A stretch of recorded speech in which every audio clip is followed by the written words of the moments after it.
தமிழ்நாட்டில் திமுக ஏன் மீண்டும் ஆட்சிக்கு வரக்கூடாது, தமிழக மக்கள் ஏன் திமுகவுக்கு மீண்டும் வாக்கு போடக்கூடாது என்று பல காரணங்கள் இருக்கிறது. அதில் மிக முக்கிய காரணம், தமிழ்நாட்டிலே கடந்த 5 ஆண்டு காலத்தில் 8752 கொலைகள் நடந்திருக்கிறது. அதாவது சொல்ல போனால் இந்தியாவிலேயே அதிக கொலைகள் நடந்த மாநிலம் தமிழ்நாடு. இந்த 5 ஆண்டு காலத்திலே நான் எண்ணிக்கையில் சொல்லவில்லை, மக்கள் தொகை அடிப்படையிலே பெர் கேபிட்டா. அதில் 1977 கொலைகள் பெண்களை கொலை செய்திருக்கின்றார்கள். அதில் 361 குழந்தைகளை கொலை செய்திருக்கிறார்கள். அதில் 38 பெண் குழந்தைகளை கொடூரமான முறையிலே பாலியல் வன்கொடுமை செய்து கொலை செய்திருக்கின்றார்கள். எப்படிப்பட்ட தமிழகம் என்று, எந்த நிலைக்கு இருக்கிறது என்று தமிழக மக்கள் எண்ணி பார்க்க வேண்டும். இதற்கெல்லாம் காரணம் முதலமைச்சர் ஸ்டாலின் அவர்கள். திமுக அரசு தமிழ்நாட்டிலே மதுவை விற்கவில்லை, மதுவை திணித்துக் கொண்டிருக்கின்றார்கள். இந்தியாவிலேயே அதிக மது விற்கின்ற மாநிலம் தமிழ்நாடு, பெர் கேபிட்டா கன்சம்ஷன். இந்தியாவிலேயே மதுவால் அதிக சாலை விபத்துக்கள் நடக்கின்ற மாநிலம் தமிழ்நாடு. இந்தியாவிலேயே அதிக மக்களுக்கு மதுவால் கல்லீரல் பிரச்சனை, liver problem, cirrhosis of liver, fatty liver இருக்கின்ற மாநிலம் தமிழ்நாடு. அதை பற்றி எந்த கவலை, எந்த அக்கறையும் இல்லாத ஒரு முதலமைச்சர் ஸ்டாலின் அவர்கள்.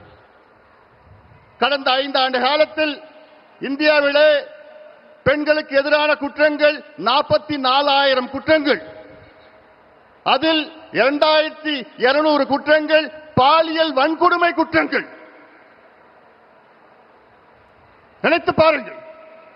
நேற்றைய முன்தினம் மதுராந்தகத்தில் ஒரு 15 வயது சிறுமியை 2 மனித மிருகம் பாலியல் வன்கொடுமை செய்து தப்பித்து விட்டார்கள்.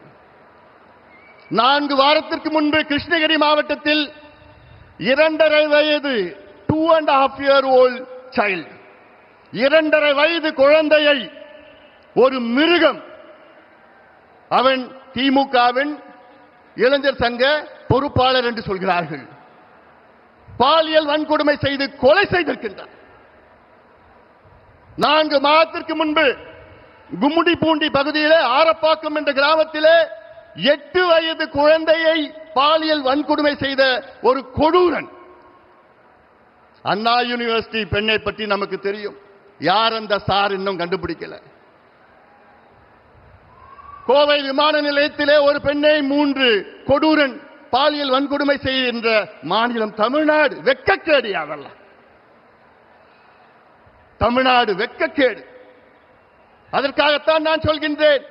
ஆனால் இவ்வளோ கொடுமைகள், பெண்களுக்கு எதிரான குற்றங்கள், பாலியல் வன்கொடுமை நடக்கின்ற நேரத்திலே சொல்வார்கள், அந்த காலத்திலே ரோம் எரிகின்ற நேரத்திலே அதனுடைய மன்னர் நீரோ பிடில் வாசித்தார் என்று.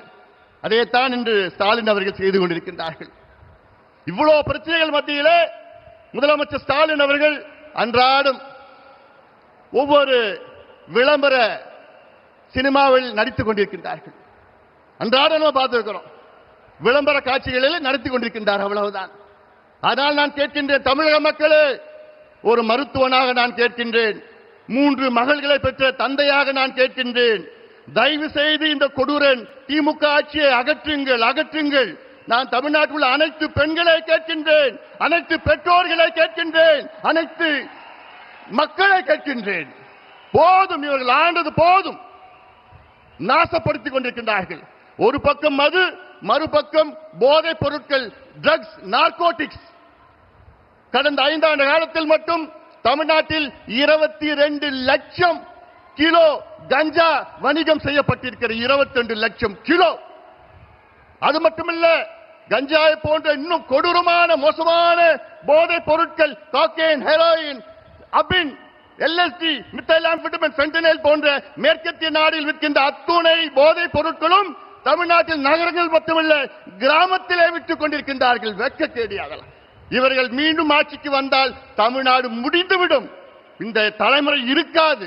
அந்த ஆதங்கத்தில் தான் நான் சொல்கின்றேன், தமிழக மக்களே, ஒரு ஆட்சி மாற்றத்தை கொண்டு வாருங்கள். ஒரு பக்கம் கொலைகள், மற்றொரு பக்கம் தற்கொலைகள். தமிழ்நாட்டில் 5 ஆண்டு காலத்தில் விவசாய பெருமக்கள் நமக்கு சோறு போடுகின்ற கடவுள் 3280 விவசாயிகள் தற்கொலை செய்திருக்கின்றார்கள்.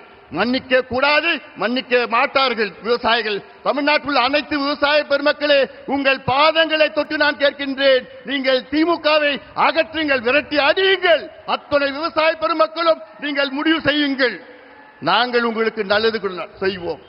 மத்தியிலே நம் ஆட்சி, மாநிலத்திலே நம் ஆட்சி. நம் கூட்டணிக்கு வாக்களியுங்கள். நம்முடைய முதலமைச்சர், வருகால முதலமைச்சர் எடப்பாடி பழனிசாமி அவர்களை தமிழ்நாட்டின் முதலமைச்சராக, ஒரு விவசாயியை முதலமைச்சராக கொண்டு வாருங்கள் என்று உங்களை பணியோடு பாசத்தோடு கேட்டுக்கொள்கின்றேன். மண்ணை கொள்ளடிச்சாங்க, மலையை கொள்ளடிச்சாங்க, மரத்தை கொள்ளடிச்சாங்க, திருச்சியில கிட்னியையும் கொள்ளடிச்சிட்டு இருக்கிறாங்க. இந்த திமுகவை நீங்க மன்னிக்க கூடாது. தமிழக மக்களே, தயவு செய்து நான் கேட்கின்றேன், இந்த கொடூரமான மக்களுக்கு எதிரான, பெண்களுக்கு எதிரான, குழந்தைகளுக்கு எதிரான இந்த மோசமான கஞ்சா ஆட்சி, சாராய ஆட்சி, ஊழல் ஆட்சியை, திமுக ஆட்சியை அகற்றுங்கள், அகற்றுங்கள், அகற்றுங்கள். எங்கள் கூட்டணிக்கு வெற்றியை கொடுங்கள், வாய்ப்பை கொடுங்கள் என்று உங்களை பணியோடு பாசத்தோடு கேட்டுக்கொண்டு நன்றியோடு அமர்கின்றேன். வணக்கம்.